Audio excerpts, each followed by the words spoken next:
You've condemned Hamas, and you recognise Israel's right to exist as well. What is the use of this kind of question? Oh, Lord. Nothing new, nothing changed, same old shit. Just No. setting- Why is this has to be like a checkpoint? Does Britain have the right to exist? Nice. I think so. What about the Palestinians' right to exist? Why is this like moral checkpoint? Does Israel is this like supposed to scare me? What about the Palestinians' right to exist? Yes.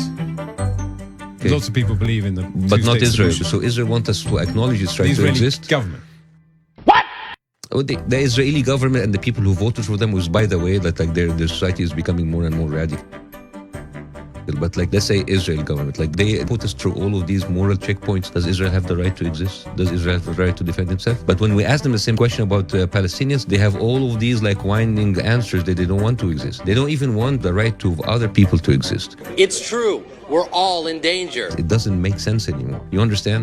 Does it make sense to you? This whole idea about like the moral checkpoint question that doesn't like lead to anywhere. And then when we ask the same question about Palestinians, we are faced with like all kinds of things about they're terrorists, they're animals. For these horrible, inhuman animals. It just like doesn't make sense. Yes, we could talk about this endlessly. Like all of these questions doesn't make it. It just fills the air. Useless questions. Do you condemn Hamas? Do you condemn Israel? Do you condemn Israel? Does it matter if you condemn Israel? We've been condemning Israel. They're doing whatever they want. Yes. These are like, haven't you just like reached a point where you're looking at these questions are very stupid?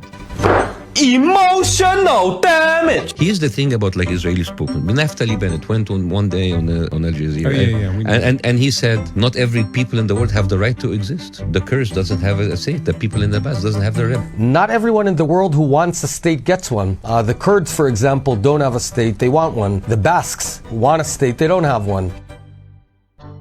But when it comes to Israel, it's all about their right. Israel have the right to defend itself. Israel had the right to exist. And I would say, like, Israel have the right to go f itself.